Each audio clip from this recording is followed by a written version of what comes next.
tardes, doctora. Buenas tardes. Perfecto. Bueno, pues primero les voy a compartir una pantalla sobre qué espero un poco del proyecto y luego empezamos con toda la clase. Entonces, déjenme compartirles la pantalla del proyecto. ¿Ya la ven?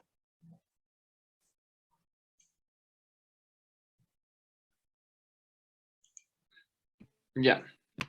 Ok, perfecto. Bueno, entonces, las presentaciones de los proyectos van a ser el 31 de mayo. Por favor, para que los podamos agendar, necesito que me manden el título de su proyecto, si pueden, directamente a mi correo, el día de mañana, a más tardar, para ya tener quiénes son los que presentan o el que presenta el proyecto y el título del mismo, por favor. Solo los que me manden correo para programar su presentación los voy a incluir, porque si no, pues no, ni siquiera voy a saber quiénes son, ¿no? Entonces es muy importante, no se les olvide mandar el título del proyecto y quiénes lo presentan. Entonces, para ese día, para el 31 de mayo, necesitamos su proyecto ya concluido. Van a tener una presentación oral, el póster y el artículo. Son 3 cosas que me tienen que entregar.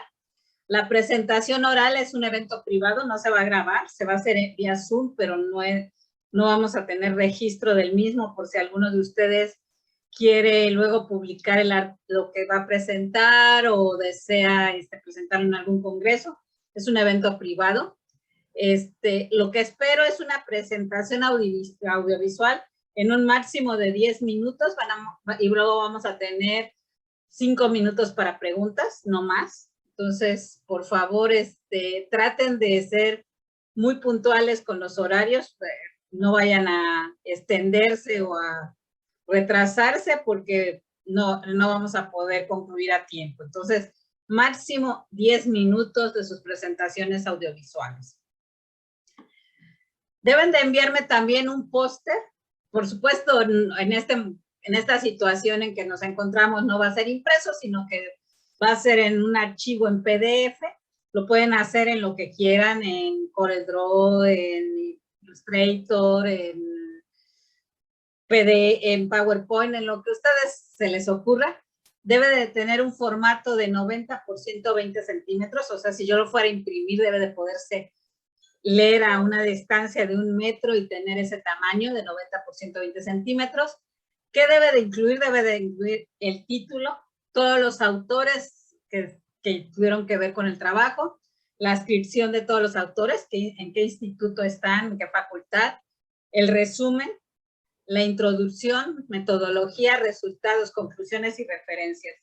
Recuerden, el póster es visual. O sea, en realidad los pósters deben de tener la menor cantidad de texto posible, pero deben de tener toda la información de lo que ustedes hicieron y realizaron, de preferencia en imágenes.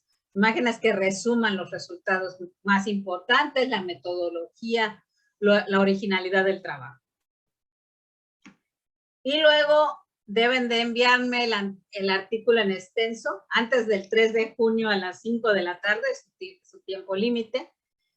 Un máximo de 6 cuartillas que debe de incluir título, autores, adscripción, un resumen con un máximo de 250 palabras, el resumen no debe de exceder ese tamaño, de 4 a 6 palabras clave, introducción, metodología, resultados, discusión y conclusiones. Pueden hacerlo como ustedes prefieran, español o inglés, no hay ninguna restricción al idioma que ustedes quieran utilizar para el artículo en extenso. ¿Dudas?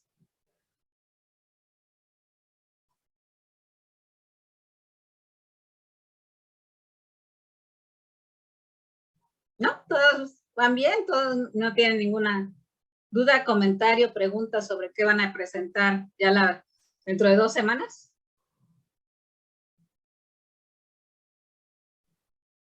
No, doctora, creo que todo está claro. Ok, perfecto, Mar.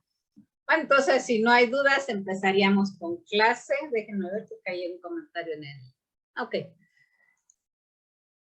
Perfecto, entonces déjenme dejar de compartir esta y compartir la clase de hoy. Entonces recuerden, los tiempos son inamovibles, o sea, no vamos a aceptar trabajos retrasados a los tiempos que ya les corresponden. Y a más tardar mañana deben de mandar, mañana viernes deben de mandarme nombre de los autores y título del trabajo que van a presentar, ¿ok?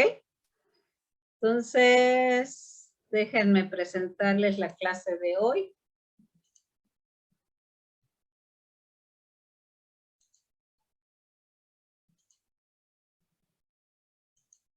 ¿Ya lo ven? Sí, doctora. Perfecto, muy bien. Bueno, entonces la clase de hoy vamos a ver de nuevo análisis en espacio-fase. Esta es una frase de la primera matemática mexicana, es la primera estudiante de matemáticas mujer graduada en Facultad de Ciencias de la UNAM. Y lo que decía ella era que una demostración matemática, además de ser elegante, tiene una belleza equiparable a cualquier obra artística. Y bueno, creo que eso es parte de lo importante en la ciencia, que la ciencia no nada más es un conjunto de ideas, sino que finalmente a todo lo que hacemos ciencia siempre encontramos esa belleza que se compara a obras artísticas. ¿Qué vimos la clase pasada? ¿Quién me cuenta?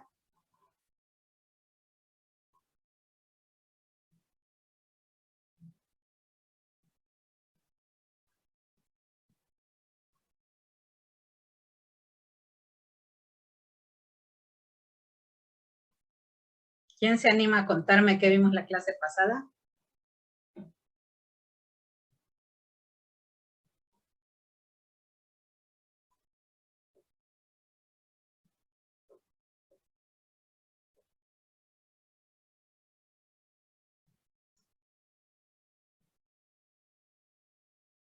¿Nadie?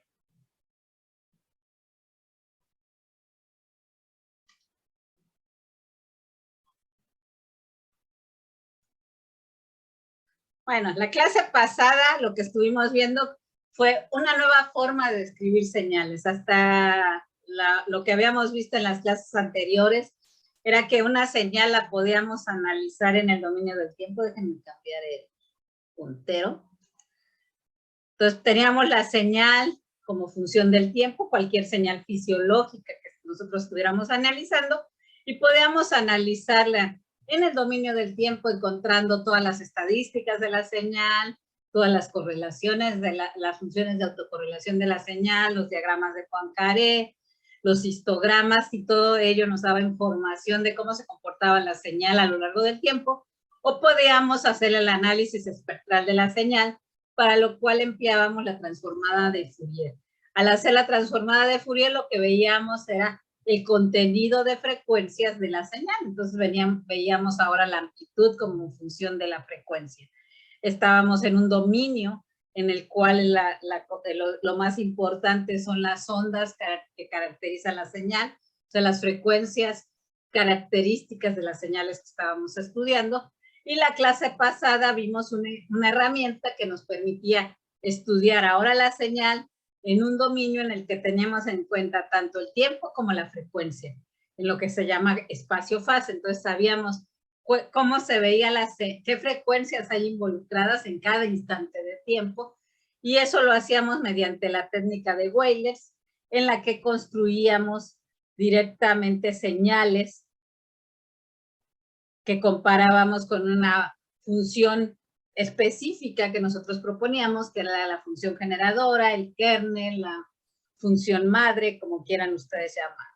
Entonces, estas Weyers características con las que comparábamos nos permitían encontrar cómo se veía la señal con estas distintas Weyers. Entonces, primero lo que hacíamos era proponer la Weyler generadora, la Weyler madre, el kernel, de la Weyler kernel, y entonces esta Weyler o rondoleta la trasladábamos en el tiempo, comparándola punto a punto con la señal original. Y luego lo que hacíamos era cambiar la escala de la función. Entonces cambiábamos la escala por medio de un parámetro de escala, esta S, Este tau era simplemente esta traslación, entonces ya que cambiamos la escala, ahora estamos en otro punto del eje y lo trasladamos. Hacemos una escala todavía más pequeña y seguimos trasladando. Y entonces así podíamos nosotros comparar la señal original a diferentes escalas de la wavelet generadora o la wavelet madre, y entonces comparando con este kernel podríamos construir una función tridimensional que nos hablaba del contenido en tiempo y en esta escala que se puede traducir a frecuencias de la señal. Entonces la función de wavelet es una función en 3 dimensiones, ya no en 2, en el que un eje es el tiempo, el otro eje es la escala, que es prácticamente la frecuencia, o sea, puedo trasladar esta escala a la frecuencia, y el eje vertical, pues, es la amplitud de la señal, o qué tanto se parece mi señal a la wavelet con la cual yo estoy comparando la señal. Y con esto vimos que era una herramienta muy útil para estudiar, por ejemplo, funciones que tenían discontinuidades, que teníamos 2 frecuencias involucradas y un periodo de transición entre ellas, y entonces podíamos encontrar las componentes de frecuencia baja y las componentes de frecuencia grande en estas oscilaciones, entonces podíamos escribir perfectamente la señal con unas pocas proyecciones de la misma. Vimos la aplicación, porque es muy fácil entenderla, en el ciclo solar, en el cual encontrábamos este periodo característico de 11 años, y también lo aplicamos para estudiar insomnio y las diferencias entre los pacientes con insomnio y no. ¿Dudas hasta ahí?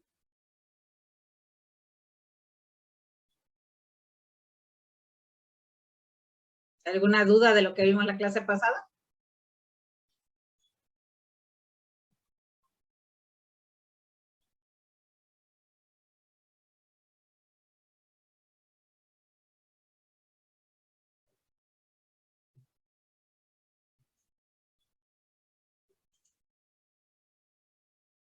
Ok, pues si ya no hay más dudas, vamos a pasar ahora a otra herramienta para analizar en espacio-fase, que es la transformada de Wigner. O sea, vamos a ver ahora otra nueva herramienta para analizar. Acuérdense que este espacio-fase se construye en realidad con 2 variables, los físicos le llamamos 2 variables que son canónicamente conjugadas, que pueden ser posición y momento o velocidad, o tiempo y frecuencia.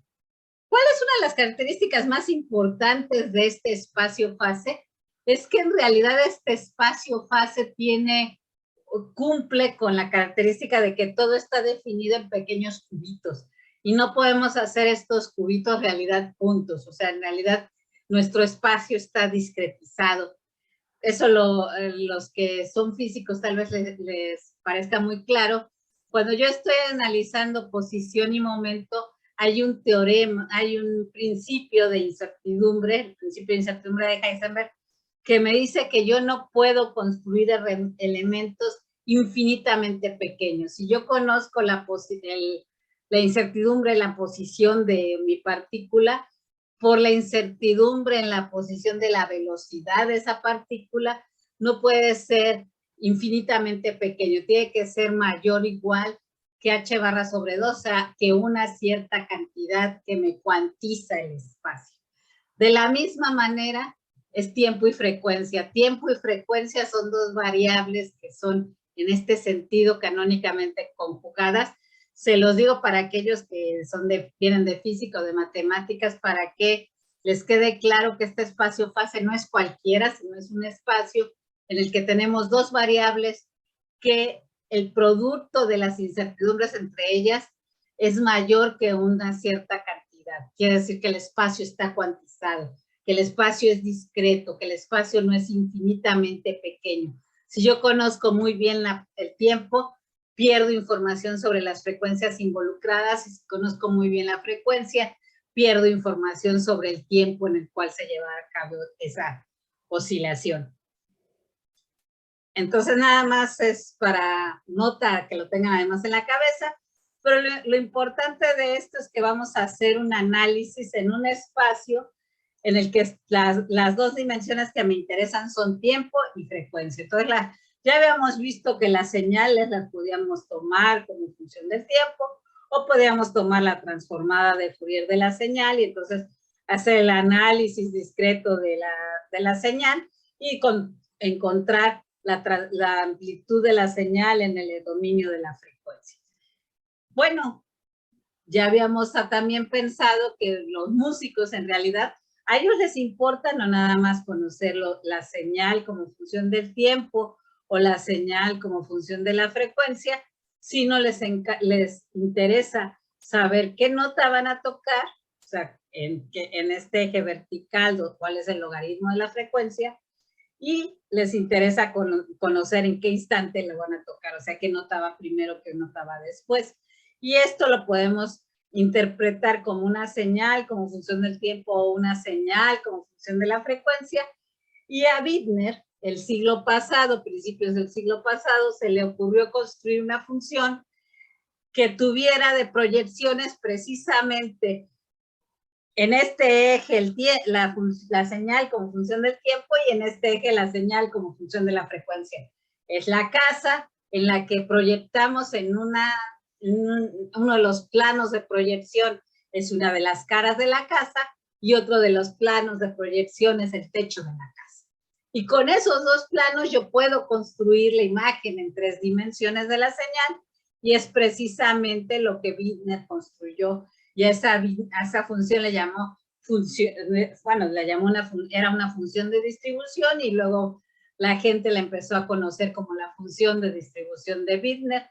Esta es la forma matemática de ella, que en realidad es muy fácil de calcular. Esto en realidad no es más que la transformada de Fourier, pero de la función de autocorrelación trasladada. O sea, es la señal multiplicada por la misma señal trasladada.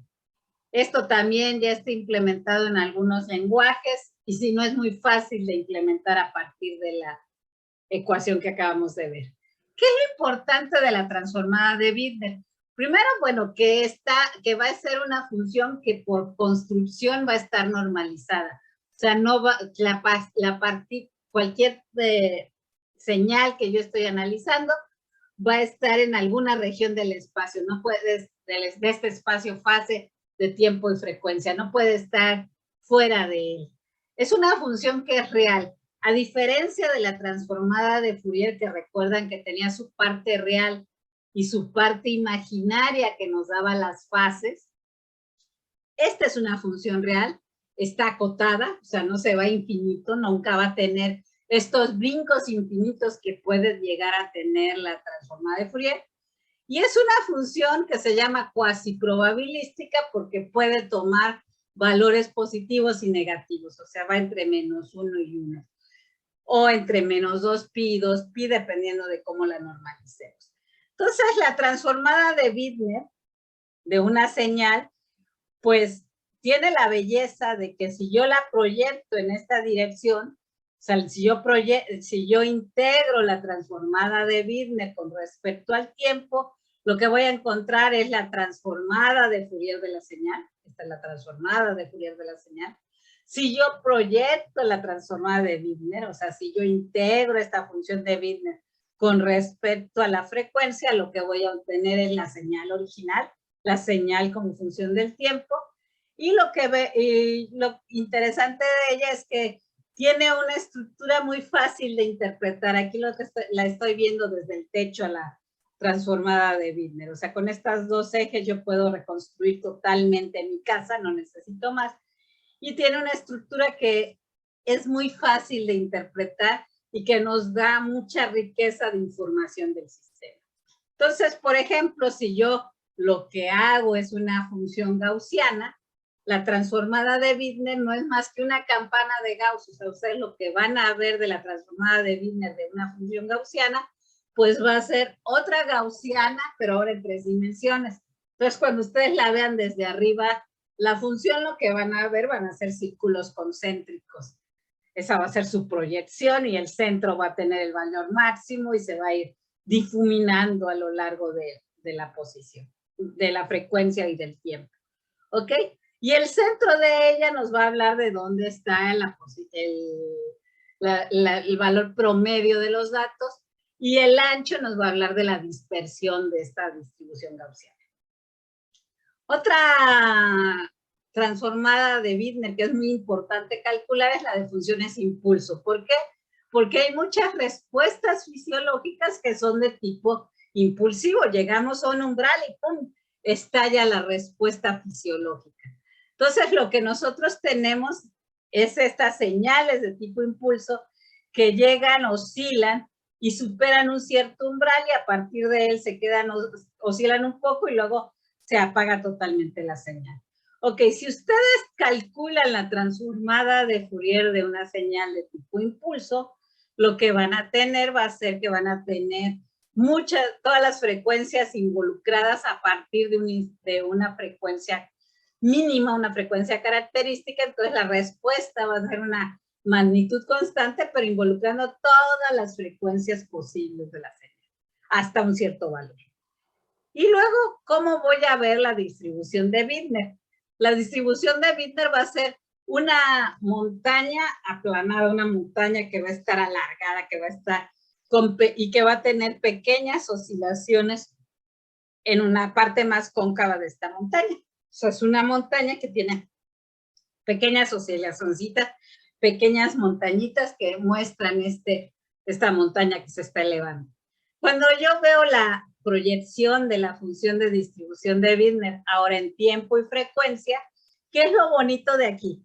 Primero, este eje ya es frecuencia, este eje no es como en el caso de Weilers, que era la escala y que yo tenía que trasladar a frecuencias. Este eje directamente es la frecuencia característica de la señal y este eje es el tiempo tal cual.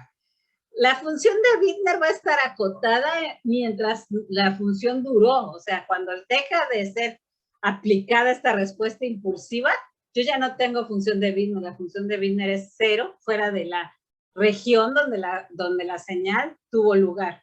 A diferencia de la respuesta de Fourier. La respuesta de Fourier no guarda información sobre en qué instante ocurrió.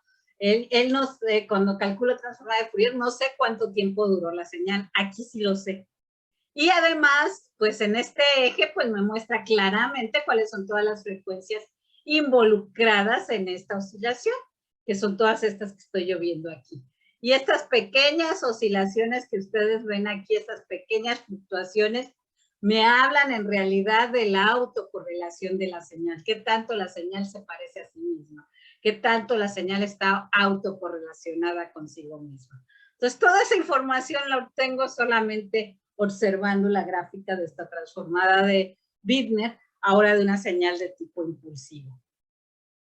Este es otro impulso, este es un impulso en el cual tuvimos una señal que duró muchísimo más tiempo. El otro fue un impulso muy, muy corto. Este es un impulso que dura un poco más, o sea, puede ser que la señal estalle y tarde más en apagarse, que es lo que le pasó a esta. Y efectivamente lo que vemos es que esta de nuevo es una montaña que alrededor de la montaña vamos a tener todas estas curvitas de nivel, todas estas pequeñas elevaciones, todas estas pequeñas oscilaciones que se van a apagar. Mientras la función duró, tenemos la respuesta de Widner. En este caso, la respuesta de la magnitud de la frecuencia crece, crece y crece y crece y están involucradas todas las frecuencias posibles. Y entonces lo que vemos es precisamente que tenemos que esta señal esté involucrada en todas las frecuencias posibles. Y también podemos calcular características típicas de las señales, como la envoltura de la señal. O sea, si nosotros quisiéramos aquí calcular la envolvente de la señal, si recuerdan, eso era muy útil, calcular las envolventes de la señal, cuando nosotros queríamos saber la tendencia hacia dónde se movía la señal, pues la envolvente de la señal me da mucha información de cuál es la tendencia. Aquí la tendencia es una tendencia que va a decrecer como función del tiempo.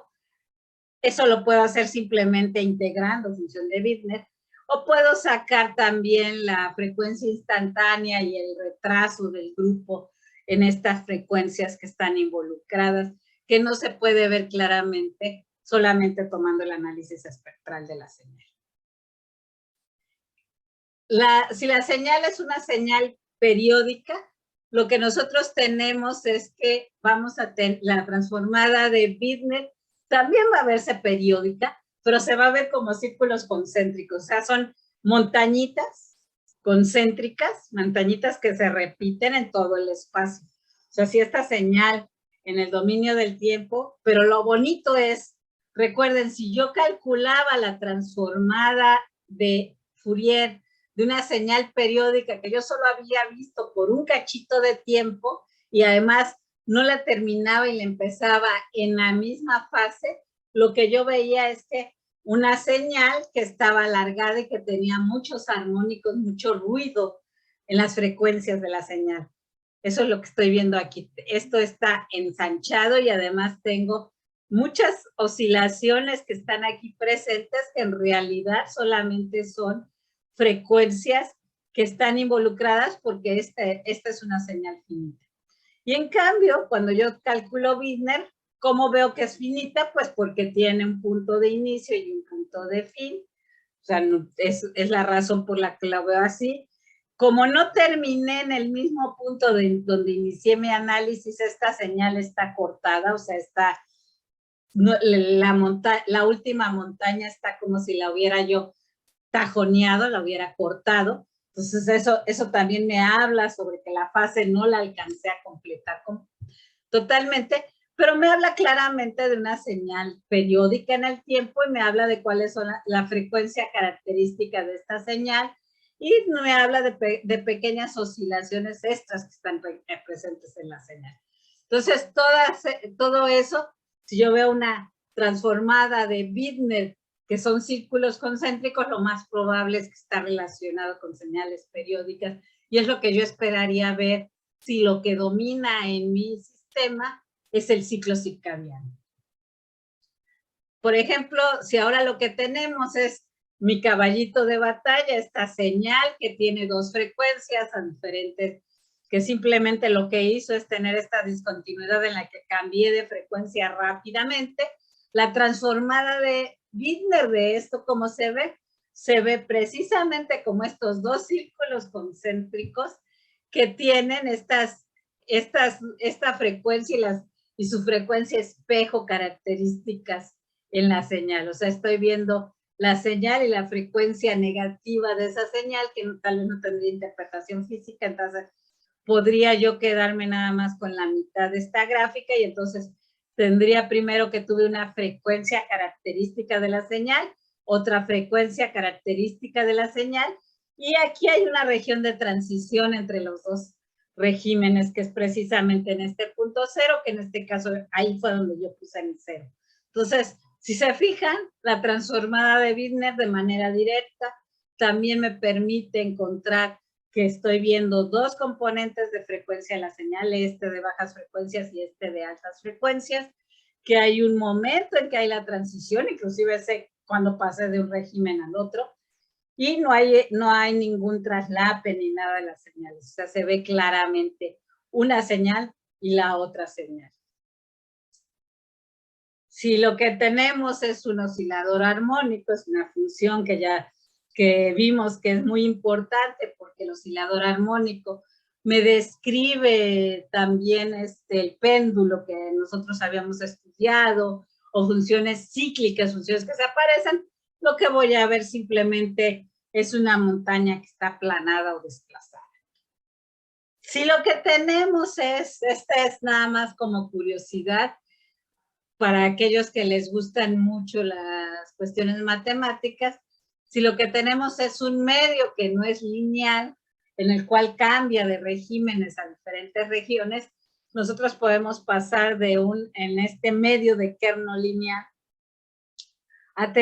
de tener una señal que es tipo gaussiano, a tener una señal que simplemente es este oscilador que está siendo deformado. Conforme más se deforman, empiezan a surgir más y más oscilaciones en la parte cóncava de la señal, que ya habíamos visto que normalmente se forman.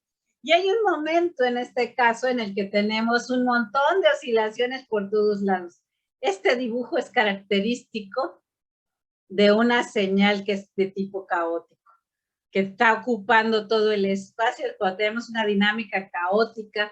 Por ejemplo, nuestro mapeo logístico es una dinámica de tipo caótico, el movimiento que hay de huracanes, tormentas, etcétera, en el clima terrestre también es de tipo caótico. Su transformada de Widmer de la señal, por ejemplo, de los vientos de un huracán, se van a ver directamente como una señal que tiene múltiples montañitas, oscilaciones por todos lados. Esto es caos. Y este de aquí es otro momento muy bonito del medio de Kera, en el que pasa de tener un régimen caótico a tener regiones en las cuales tiene oscilaciones características muy específicas. Y entonces se volvió tres osciladores, tres señales gaussianas, podríamos pensarlo.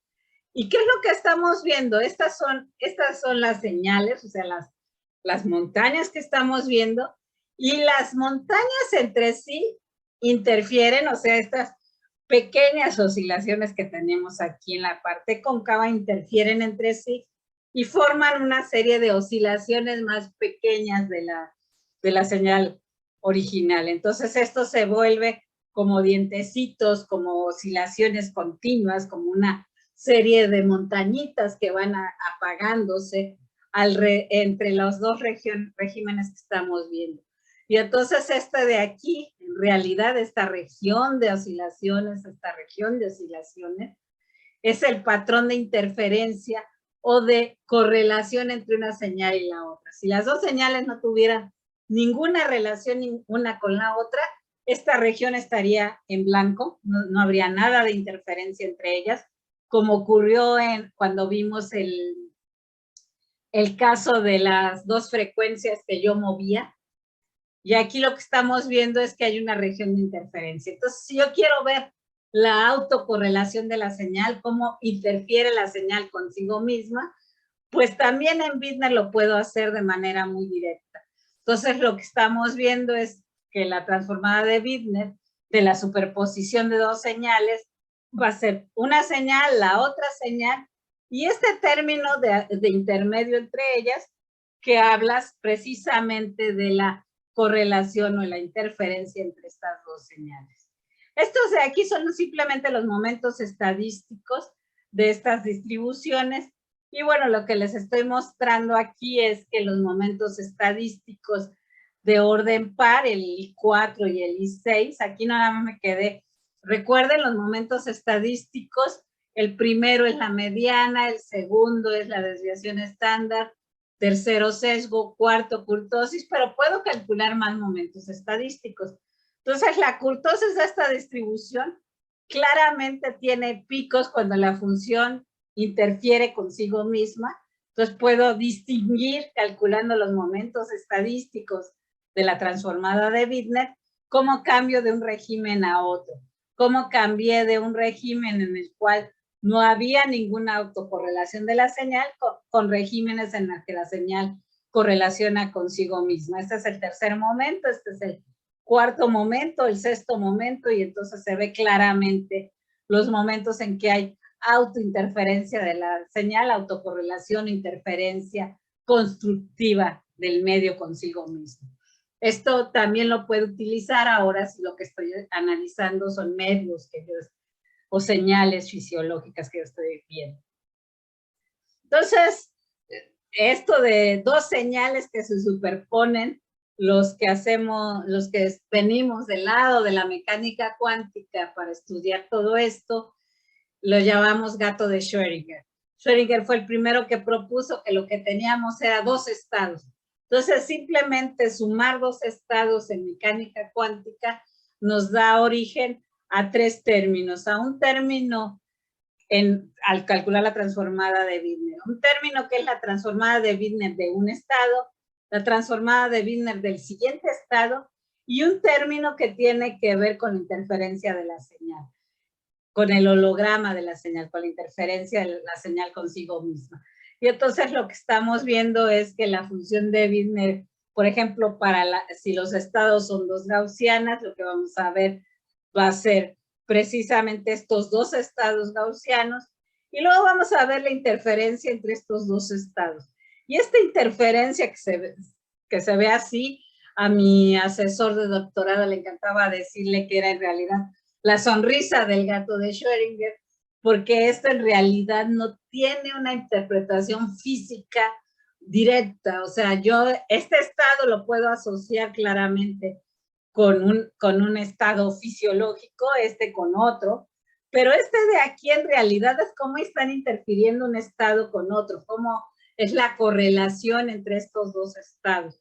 Entonces, este gatito de Schrödinger, esta sonrisa del gato de Schrödinger, nos habla de esta correlación entre los dos estados, pero podría no interpretarse claramente y puede ser que no sea tan fácil ni tan discernible de interpretar, sobre todo si los estados tienen una gran componente caótica o azarosa, hacen más difícil la interpretación.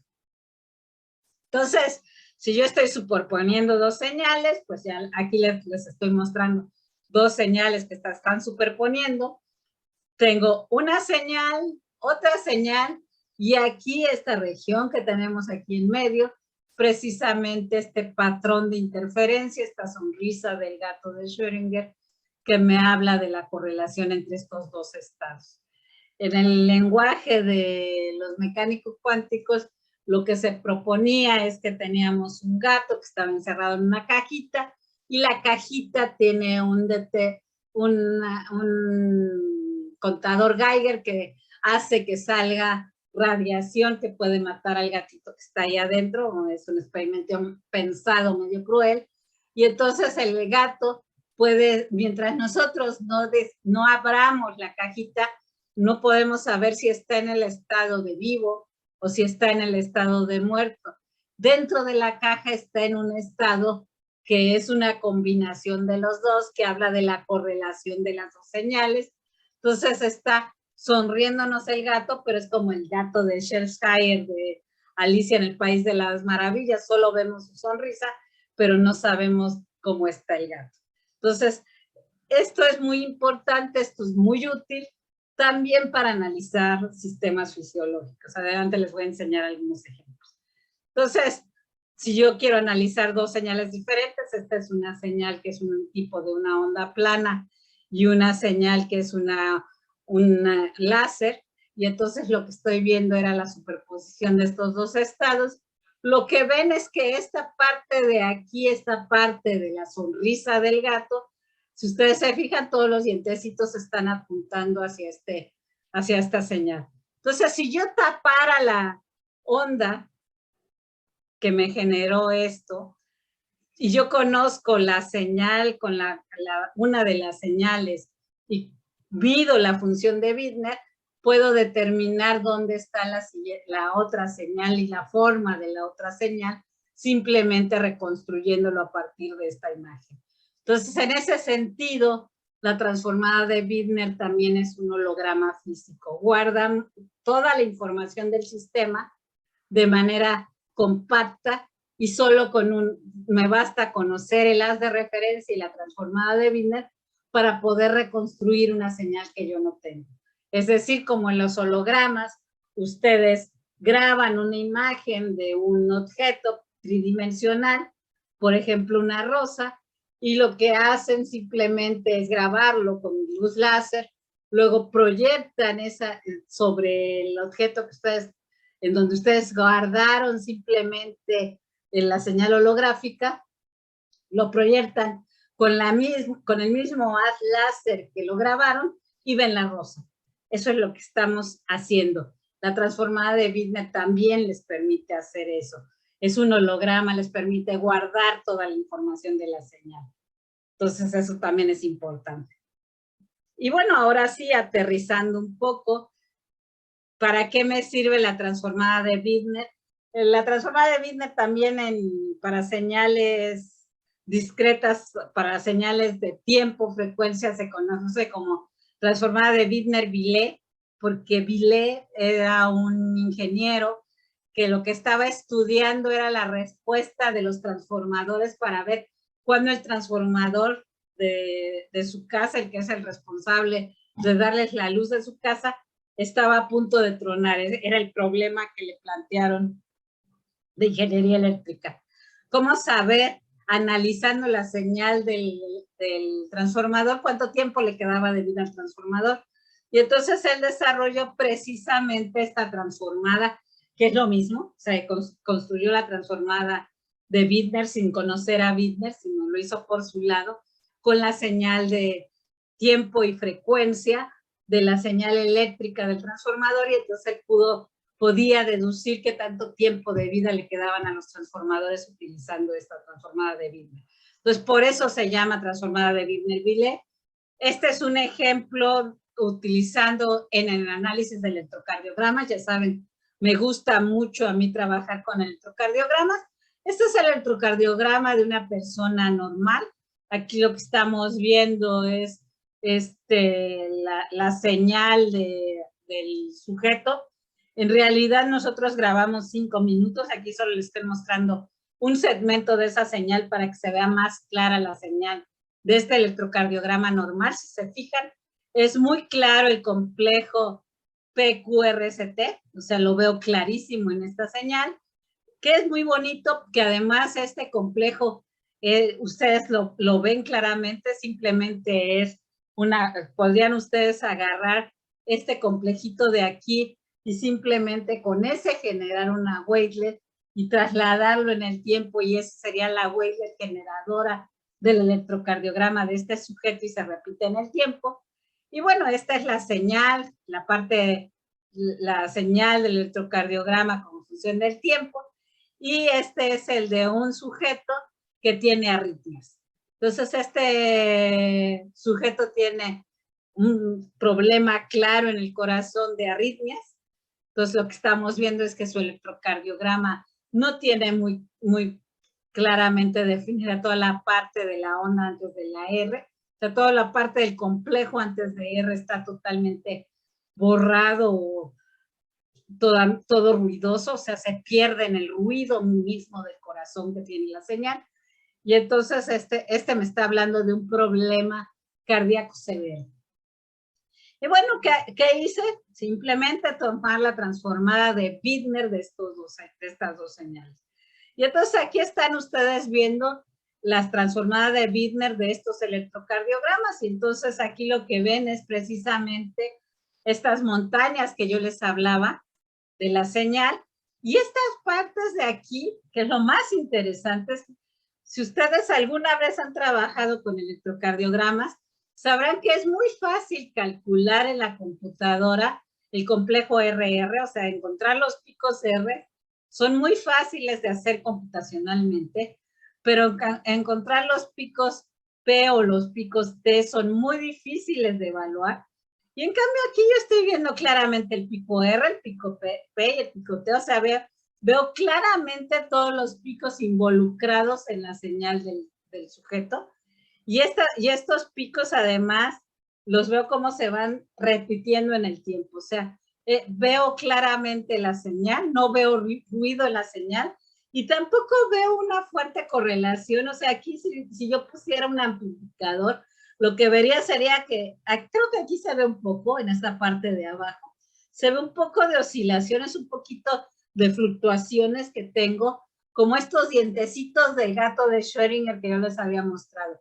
Bueno, estos dientecitos tan chiquitos y de tan pequeña amplitud me hablan de la autocorrelación que tiene este complejo con el siguiente complejo, con el siguiente complejo. Entonces yo puedo determinar claramente los picos P, los picos R, y puedo determinar también la autocorrelación que hay en la señal.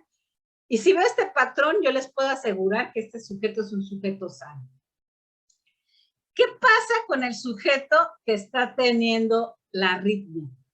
Primera, no veo los picos P. O sea, estos picos P que están tan claramente definidos aquí, que corresponden precisamente a estos que tenemos acá, no se ven. O sea, no hay forma de verlos en esta señal.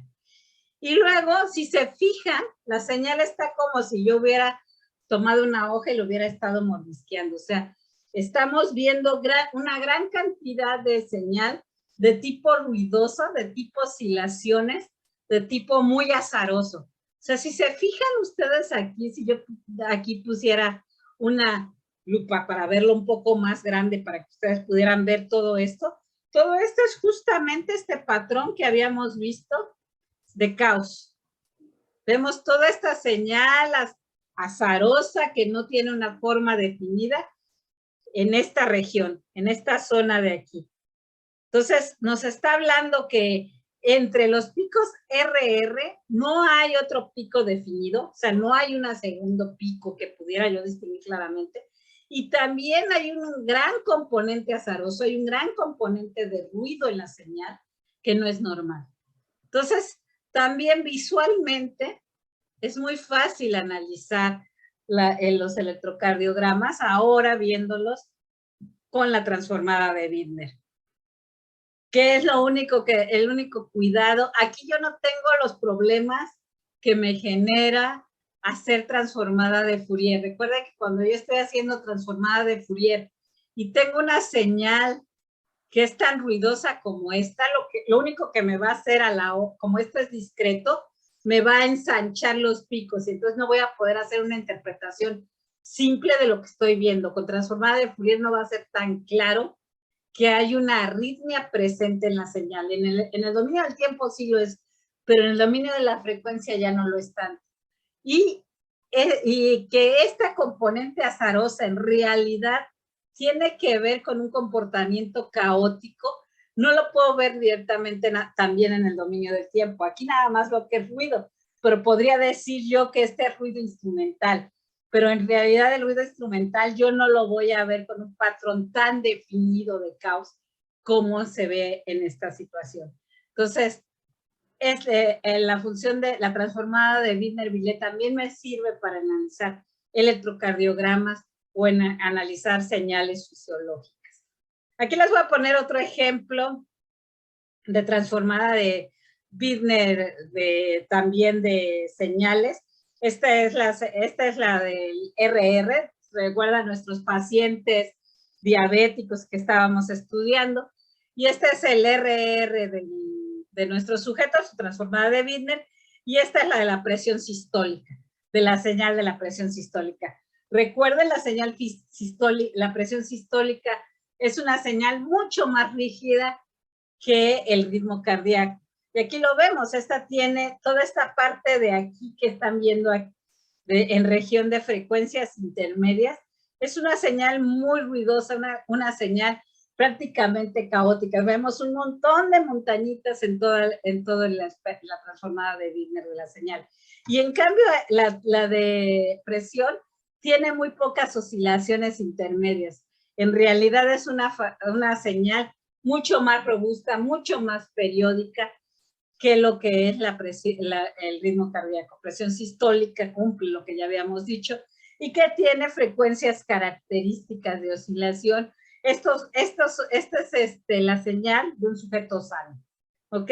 También, lo tomé de un trabajo de Novak y Novak desde el 93 para mostrarles que ya se han estudiado el dominio en tiempo-frecuencia, señales de electrocardiografía, señales de presión sistólica desde hace mucho tiempo. Entonces, estas son otras señales de lo mismo. Estamos viendo presión sistólica, la señal del electrocardiograma, y aquí están tomadas no en intervalos de 5 minutos, sino de 24 horas. Y entonces aquí de todas formas vemos esta parte caótica de la señal que está mucho más notoria cuando ahora lo que tomamos es a largo plazo la presión sistólica, pero recuerden que eso ya lo habíamos visto. Y no es un sujeto sano, sino es un sujeto que tiene hipertensión. Entonces, transformada de Widmer también les da mucha información que inclusive puede ser muy visual del sistema. Ahora les quiero platicar, antes de concluir la clase, de un experimento muy interesante que está haciendo el doctor Pablo Rudomín con su laboratorio en Exinvestat, estudiando la espinografía de un gato al cual se le somete a diferentes maniobras para ver su respuesta nociceptiva. El gato está anestesiado y se le inyecta capsaicina, se le inyecta lidocaína, y se quiere ver la diferencia de la respuesta ante estos estímulos en la médula espinal, y también se tienen señales en la parte del cerebro, y entonces se está analizando con electrodos directamente, estos electrodos colocados en estas regiones lumbares, la señal como función del tiempo, para ver si podemos estudiar esta respuesta nociceptiva y entenderla mejor en la médula espinal del gato. Este trabajo ya está muy avanzado, les digo, es con el grupo del doctor Pablo Rudomín, ahorita que está de moda el premio de Príncipe de Asturias, en este caso Princesa de Asturias, que le entregaron a Matos, que es un gran antropólogo, un gran arqueólogo mexicano. Bueno, el otro, solo hemos tenido 2 premios Príncipes de Asturias en México. Es el máximo galardón que da a las ciencias sociales o a las ciencias exactas para toda la cultura hispanoamericana, o sea, España lo otorga a los mejores desarrollos en Hispanoamérica. Y el otro premio que hemos recibido, el único otro galardonado con este premio es el doctor Pablo Rudomín, orgullosamente. Entonces, él, por todos sus trabajos en neurofisiología, él ha sido galardonado también con el premio Príncipe de Asturias hace muchísimos años en ciencias exactas. Entonces, este trabajo es con ese grupo. Esta es cómo se ven las señales, o sea, las señales que ellos adquieren como función del tiempo. Es un experimento que se toma durante 2 horas, es un experimento muy largo, muy sensible, con mucho cuidado que se está haciendo, y se están tomando diversos canales. Aquí les estoy mostrando nada más los canales lumbares, y lo que se hace es registrar la señal como función del tiempo a lo largo de, aquí les estoy mostrando nada más un intervalito de esos que solo son 12 segundos de esa señal, se toman datos cada milisegundo durante 2 horas, entonces son datos enormes. Entonces, cuando ustedes ven la correlación de la señal en el dominio del tiempo de un canal con otro, pues lo que ustedes encuentran es que las señales tienen altas correlaciones y cómo se van correlacionando unas con el otro. Entonces, pueden construir matrices de correlación y tratar de construir una red con estos pequeños canales. Hay un artículo del doctor Rudomín en el que estudia precisamente todas estas correlaciones, pero lo que él se dio cuenta es que no era suficiente para explicar todo el comportamiento. Entonces quisieron hacer sincronización, o sea, quiero saber no nada más qué tan correlacionadas están las señales, sino si además oscilan con las mismas frecuencias de oscilación en ciertos momentos, o sea, si hay sincronización en el dominio de la frecuencia. Entonces eso también lo podían hacer calculando transformadas de Fourier, que es el problema que en muchos de los canales estas señales pues en realidad van a tener un ensanchamiento o un ruido muy grande que va a ser difícil la interpretación. Entonces, ustedes ya con lo que vimos la clase de hoy o la clase pasada se dan cuenta de que la forma de darle la vuelta para poder resolver el problema y no tener esta competencia del ruido o de todos los artefactos que le sacan espectralmente la transformada de Fourier, o la confusión de que no pueden saber cuáles son las frecuencias involucradas, que aquí les interesa mucho porque las neuronas oscilan a ciertas frecuencias y saber las ondas a las cuales está oscilando la señal va a ser muy importante.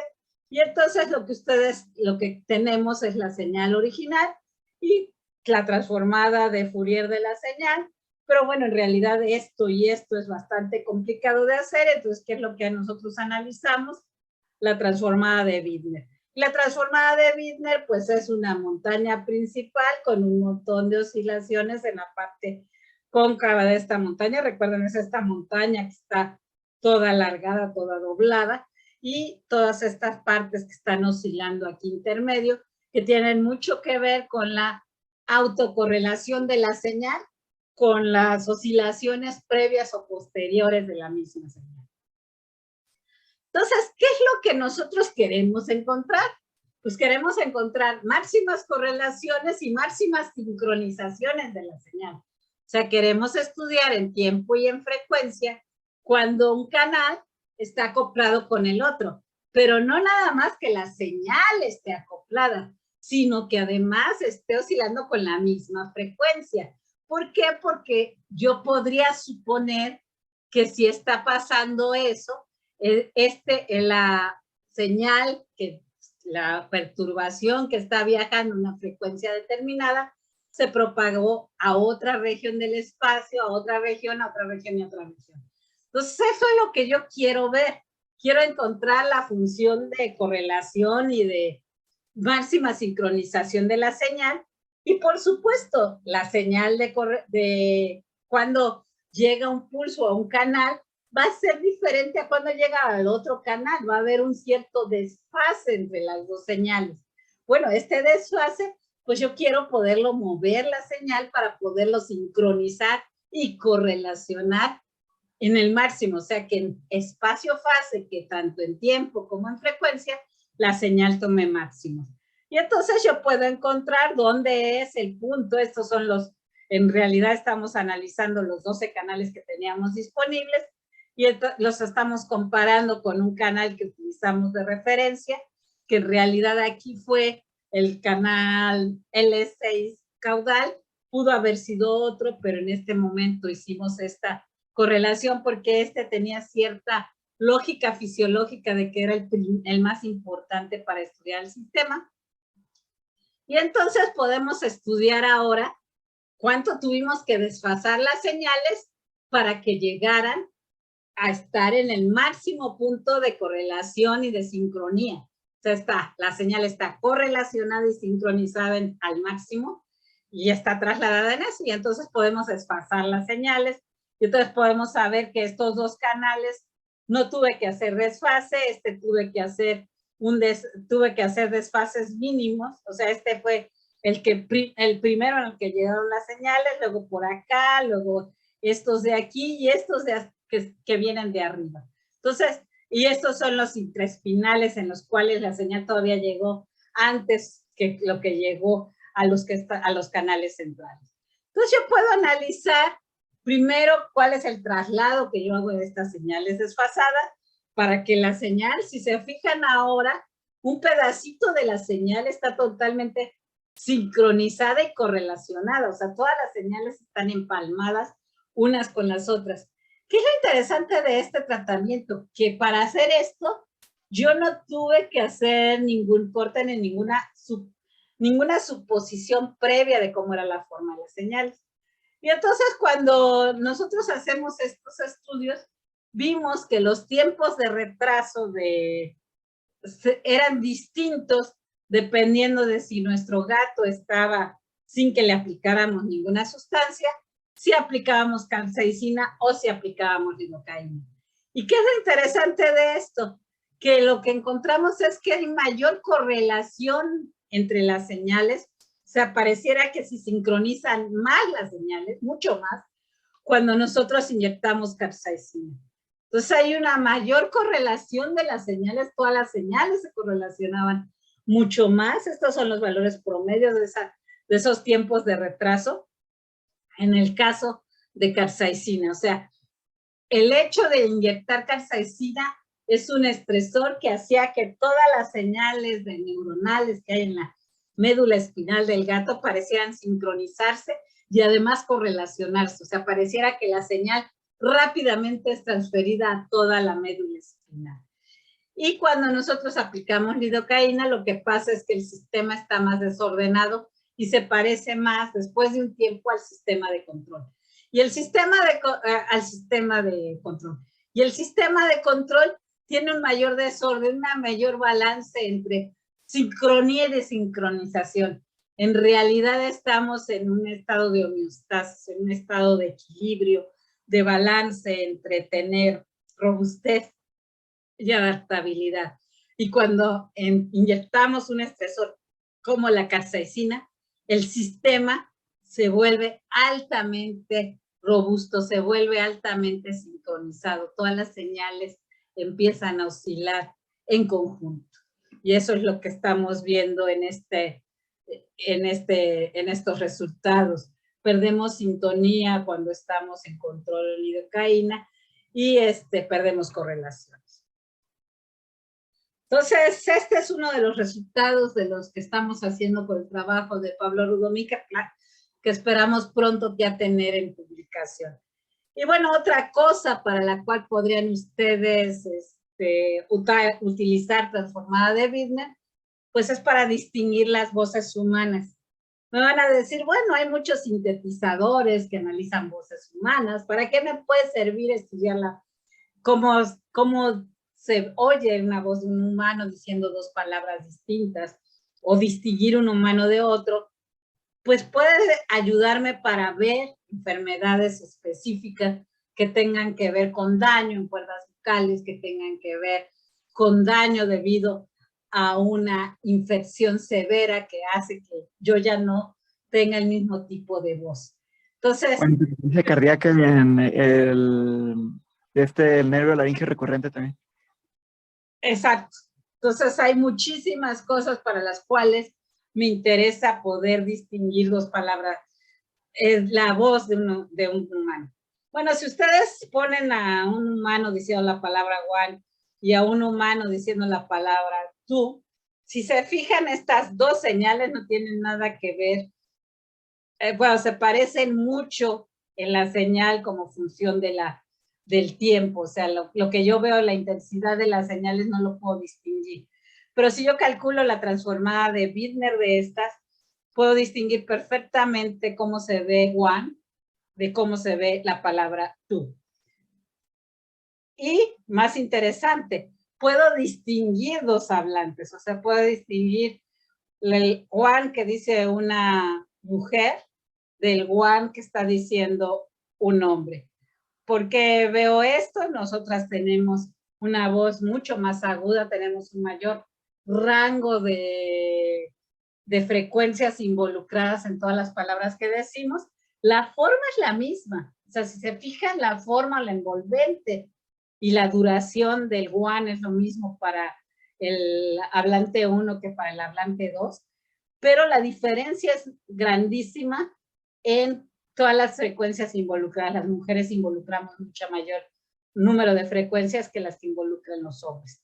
Entonces podemos distinguir dos hablantes o distinguir cuando hay una enfermedad. Ese también es un proyecto que por el momento, debido a la pandemia, también tuvimos que dejar en pausa, pero que teníamos planeado hacer con personas que estaban estudiando problemas de laringe y queríamos estudiar si podíamos determinar antes de que el problema fuera severo cómo íbamos progresando o también estudiar cómo vamos mejorando para evaluar tratamientos. Era parte de lo que se estaba queriendo hacer usando transformada de Widmer, porque si ustedes se fijaron en las señales, analizando directamente las señales, no es tan claro. ¿Dudas, preguntas, comentarios?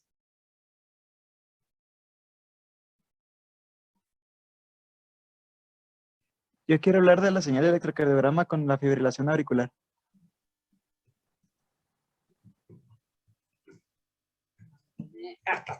Listo. Esa. Yo estoy presumiendo que es una fibrilación auricular, pero no estoy seguro, ¿no? Pero parece en ondas Sí, F. es una fibrilación. Sí, sí es. Sí, parecen ondas F. Entonces, sí, lo que es una fibrilación auricular severa.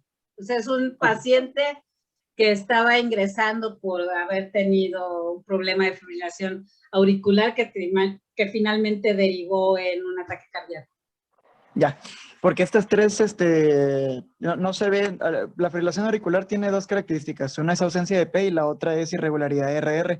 Aquí no veo irregularidad RL como tal, pero son tres latidos, así que pues X.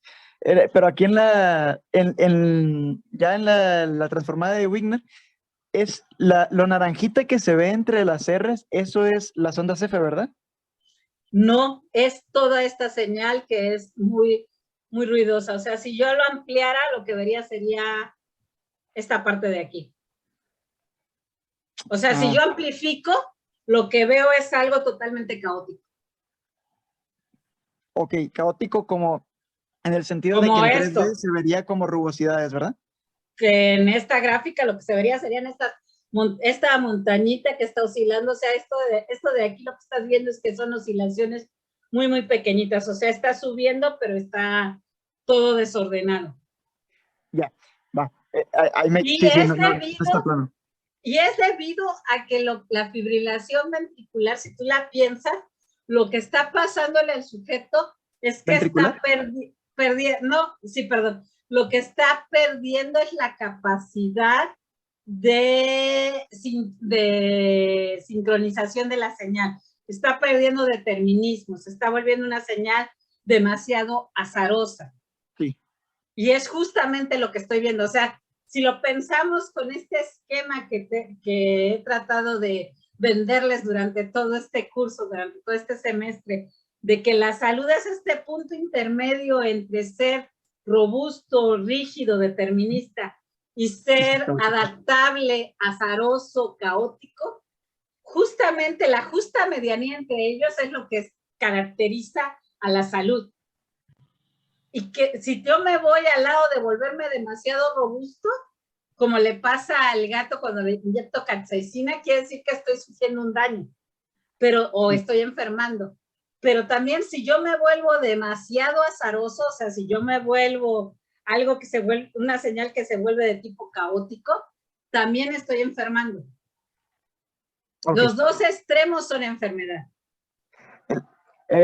Mi pregunta en esta iba orientada más que la cuestión naranjita esa que ya me dijo usted, que se vería caótico, si lo ponemos en una gráfica o si lo pudiéramos ampliar, pero las ondas, aquí sí alcanzo a ver las ondas T, veo las ondas R y después veo las ondas F abajo que son, y ahí alcanzo a ver la T, sí la puedo ver. Entonces mi pregunta aquí era más bien, esto se la están comiendo en el diagrama, en la transformada de Wigner, se la está comiendo lo azaroso, ¿verdad?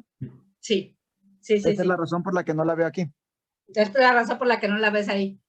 Lo que te está diciendo es que la parte, a ver si, recuerden bien, una parte me está describiendo la parte de despolarización y otra la parte de polarización de la señal eléctrica en el corazón. Y si entonces, ¿sí? Sí, la R es, el complejo QRS es despolarización y la T es repolarización, sí. Sí, entonces lo que estamos viendo es que el daño que está sufriendo este sujeto no es en la parte de despolarización, no es en la parte R de la señal. Ajá. El daño más severo que está sufriendo este paciente con esta arritmia es en la parte de repolarización. Entonces, inclusive, el ver la transformada de Wigner te da una orientación de qué parte de tu corazón es la que está sufriendo esta desfase, el que está perdiendo este mecanismo homeostático. Sí, porque eso yo pensaría que no lo puedo interpretar de esta transformada, porque el proceso de la fibrilación auricular es un proceso de reentrada en la aurícula que se ve en la onda P, pero no vería por qué tiene que alterar la repolarización ventricular. Pues la está alterando drásticamente. Por eso no alcanzo yo a verla. Yo pensé que era como un ruido, más bien. Era un ruido que no me dejaba verlo. No. ¿No? Te está alterando también eso. Por eso agarré justamente este paciente. La razón principal de este paciente es esa, que la señal, o sea, que uno diría, simplemente lo que no tengo es P y tengo ruido. No, ese ruido no es ruido. Ese ruido es una señal caótica, es un comportamiento azaroso de la señal. ¿Y en qué parte está esa señal azarosa? No es en la parte inicial, o sea, en la parte inicial no es tan importante. Es en la parte precisamente de repolarización. Sí, sí. Sí, porque sí, definitivamente las fibrilaciones auriculares, el riesgo es que degeneren una fibrilación ventricular o en un ataque o cualquier isquémico que pueda haber, pues. Y yo no sé el mecanismo, pero debe ser eso, pues, debe ser una alteración en la repolarización. No lo sabía yo, simplemente no lo conocía. En este caso, ese era el mecanismo, o sea, eso es lo que interpretó el médico y nosotros pensamos que es totalmente cierto lo que se nos estaba diciendo, ¿no? Sí, total. Sí, porque y en la que vemos en la derecha, en el electrocardiograma normal, primero estaba viendo dos cosas. La primera es que la onda P es pequeña, pero aunque es pequeña, pues no la podemos ver en el diagrama de Wigner, ¿verdad? Es porque es pequeña, ¿verdad? Solo porque No, es muy sí se pequeña. alcanza a ver, o sea, si te fijas aquí, esta no es directamente. Es cierto. Aquí si yo la proyecto, o sea, si te fijas esto, no es una montaña así, sino que es una montaña así alargada. Entonces, y si le haces un zoom a esta partecita, ves una pequeña oscilación aquí. Nada más que Sí, está superpuesta una con la otra. no se alcanza a ver. Ah, ok, va. Pero es este que sí ven mi cursor, ¿no? Sí, Es justo esta pequeña, o sea, si yo agarro y veo la proyección de esta señal, lo que te fijas es que esto baja muy sí, largo, o sea, no está bajando rápidamente como la otra, y sí. hay un pequeño piquito aquí, y este pequeño piquito aquí. Esa es la otra. Ok, sí, sí. Entonces, si la pudiéramos voltear un poquito, ahí veríamos la P. Sí, es una cosita chiquita comparada con la T. Solo me daba curiosidad dónde estaba la P, porque sí está muy constante y sí se alcanza a ver. Sí, Y, y la otra, ¿este electrocardiograma tiene un infradesnivel del segmento ST, no? sí. Ah, Sí, bueno, no está es bien. totalmente normal. Es que Ok. en primera instancia habíamos considerado que era una persona sana porque llegó diciendo eso y ya luego cuando le hicimos el análisis vimos que no era tan sano como pretendía. Ah, ya veo. Ok, está bien. Entonces es. Ese es el normal, que los sanos normalmente no son tan sanos como dicen ser. Y lo peor Pero, es que no te lo imaginas porque son los que normalmente son nuestros conejillos de Indias, bueno, el doctor Bruno Estañol hacía la broma de que son residentillos de Indias, son los ah, médicos residentes. siguientes. Entonces no esperarías que estuvieran tan mal en ciertas cosas. Entonces, normalmente tampoco es fácil conseguir sujetos de libros son muy difíciles de encontrar en la vida real. ¿Cómo va a estar mal el muchacho que trabaja 100 horas a la semana y no toma agua ni come a sus horas? Pues, ¿cómo va a estar mal? Pues debería de estar de lujo, no nos han dicho eso, que todos los médicos en México son clase privilegiada. Pues sí, esa es la cosa. Está bien, doctor. Muchas gracias. De nada, de nada. ¿Alguien más que tenga dudas, preguntas? Bueno, nada más era mostrarles que hay otra herramienta que tal vez les pueda ser muy útil en el análisis de sus datos. Tal vez no para sus estudios de ahorita, pero sí para el futuro, porque da mucha información de tipo muy, muy útil, ¿no?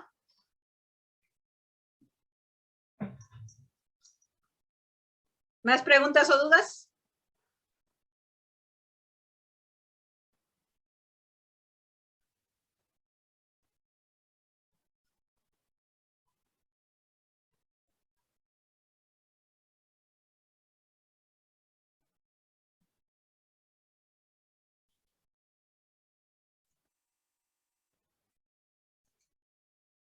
¿No? Bueno, perfecto. Parece que ya no hay dudas. Entonces, pues muchas gracias, chicos. El próximo martes es las presentaciones que ustedes hacen, bueno, las que hacen algunos de ustedes en PECEN. Entonces no vamos a tener sesión porque es el día que van a estar todos por allá en Facultad de Medicina.